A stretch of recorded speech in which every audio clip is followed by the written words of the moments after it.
Inaaway po kami palagi. Sinasabihin nga po kami ng mga masasama. Ganun. Tapos pinapalayas po kami araw-araw. May ibinibigay na sponsor kay Queen.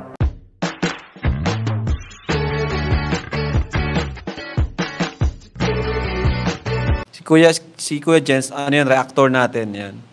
Official reactor. Hello mga kalingap! Welcome back sa aking YouTube channel. This is Kuya Jens. Kung bago ka lang sa aking YouTube channel, huwag niyo pong kalimutang mag-subscribe at click the bell button para like yung updated sa bago-upload na video.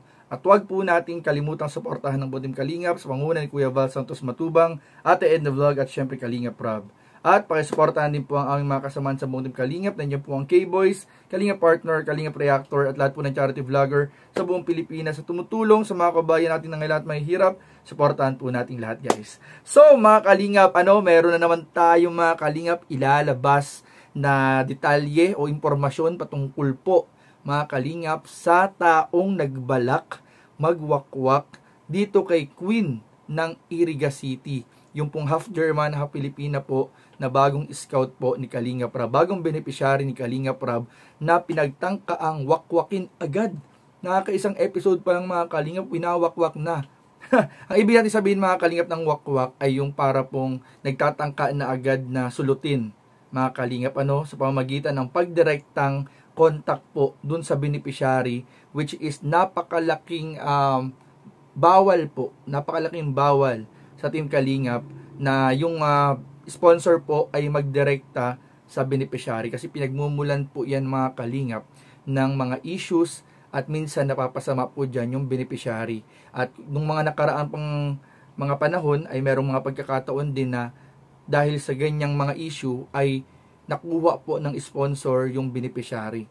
Umalis po sa Kalingap at nagdirekta pong contact o lapit sa sponsor. Kaya iniiwasan na po iyan na ang sponsor ay magdirektang contact sa mga beneficiary. Subalit mga Kalingap, sa hindi inaasahang pangyayari ng mga Kalingap ay may nakarating sa ating balita, impormasyon na meron po mga Kalingap isang tao na nagdirektang pumontak kay Queen para po i-alok yung sponsor na kumontak daw di umano sa kanya. So, may sponsor na kumontak dun sa tao which is yung wakwak, at yung wakwak nag-direct contact naman kay Queen para sabihin na merong gustong mag-sponsor dito.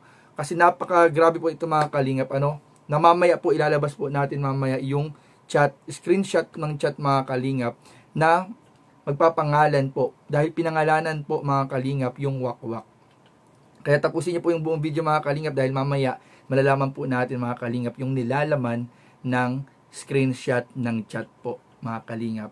At mga Kalingap ayun nga, dahil alam naman po natin mga Kalingap, pag may gustong mag-sponsor, mas mainam na idaan po natin palagi at ipaalam kay Kalingap Rab. Kasi siya po yung may beneficiary po niya kasi yung nasa vlog na tinutulungan po ng Team Kalingap. So, pero bago yun mga Kalingap, panoorin muna natin to ilang video clips galing sa first episode po ng vlog ni Kalingap Rab kay Queen na taga Iriga City, half German, half Filipina. So tara, panoorin po muna natin ito dahil mamaya sisilipin na natin yung screenshot. In 5, 4, 3, 2... Grabe guys, di mo akalain kapag naglalakad ka dito sa labas na meron ditong nakatirang isang mestiza na grabe napakaganda sa edad na 13, magpo-14 ka pa lang yung taon? Apo. Sa edad na 14 years old. Grabe. Pero thank you po kay Sir June kasi siya po talaga kahit walang kapalit po. Ilang beses po ako niyang pinilit. Sabi ko nga po, minsan kinakausap ko siya na, Sir, baka naman po mayaman yan kasi oo nga maganda. Kami po, hindi porke maganda, pupuntahan namin. Kami po, ang priority namin is yung nangangailangan talaga. Kaya si Sir, wala po siyang talagang pinilit niya ako kasi yung ang sabi niya, pinalayas na daw sila Queen, pinalayas na daw. Kaya yun, ngayon, sige, puntahan namin yan ngayong araw. Siguro mga 3 months na po na. Last year pa po, di ba? Oo, last year pa siya gustong pumunta kami dito. Tapos, di ko naman talaga sila kayang tulungan pa sa ngayon. Kaya ibinigay ko kay Kalingap Rab para si Kalingap Rab talaga ang maghanap ng papa ni Queen.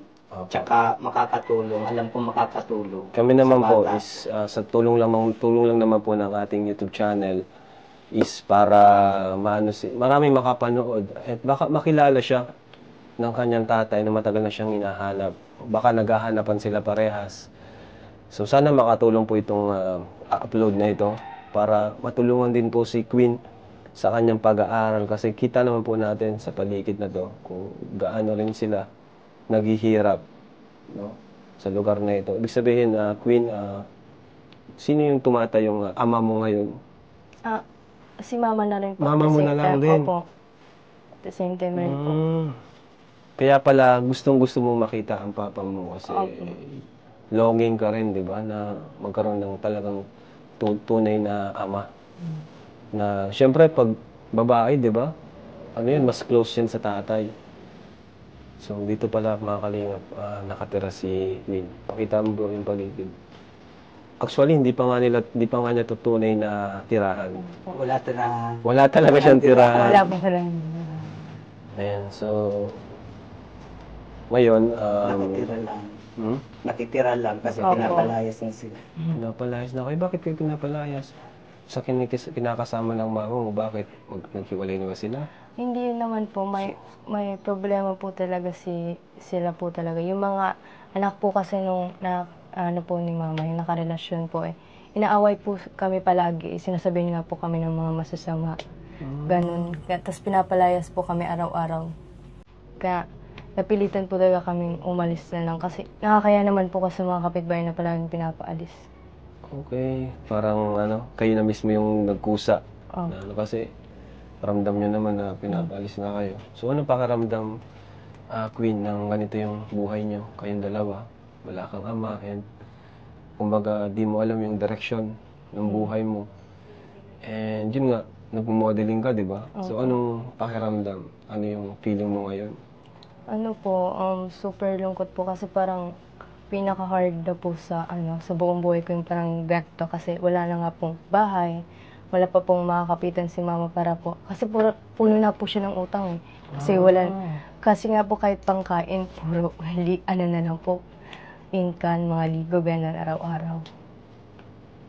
So, kaya pinasok mo rin ang modeling para makatulong kay mama mo.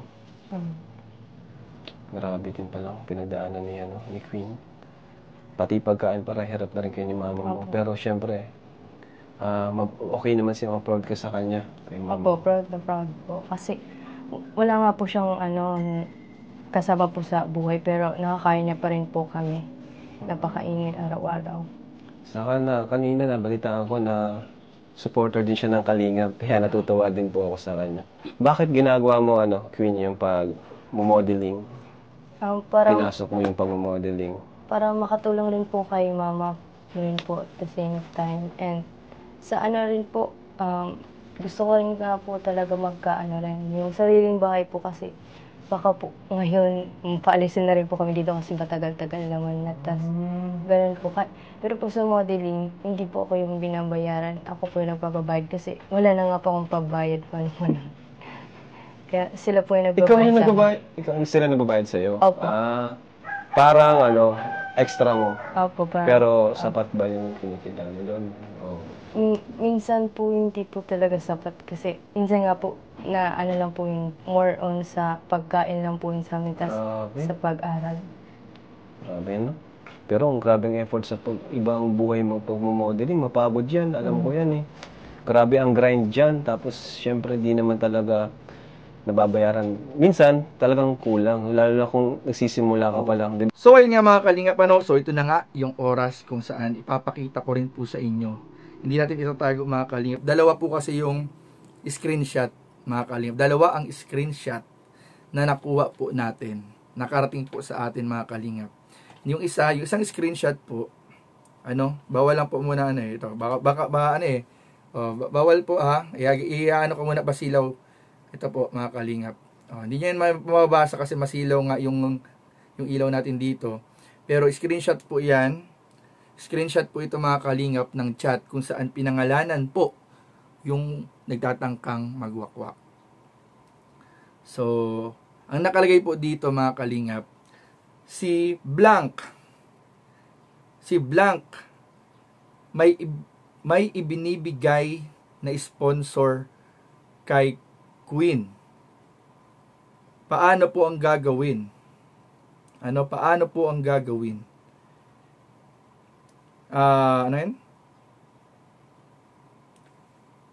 Okay lang po ba na magdirekta kay Queen?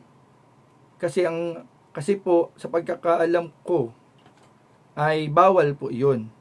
Bawal po 'yun. Palaging dadaan po dapat kila Kalingap Rab. Dadaan po dapat palagi kila Kalingap Rab. Ayun, yun lang mga Kalingap. So, pinangalanan niya. So, merong isang tao na nagtangkang magwakwak kay Queen, na nagdirektang contact kay Queen. At sinasabi na meron siyang sponsor. So, ayan. Meron pang isang screenshot dito. Salamat po. Kaya ako nagtanong kasi ang alam ko ay bawal po. Bawal ang magdirekta sa sponsor.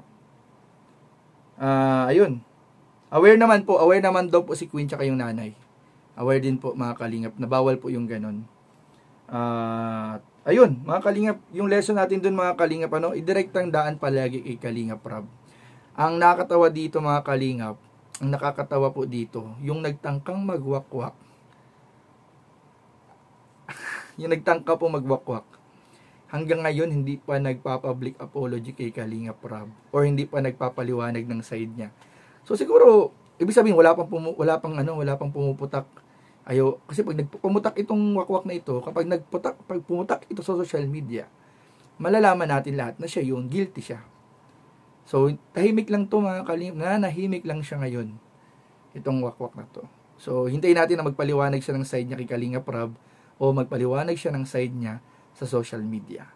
So, yun lamang po mga Kalingap, at maraming po salamat sa inyong panunood. Please don't forget to like, comment, share, and subscribe sa ating mga video. Maraming po salamat. God bless. Bye-bye.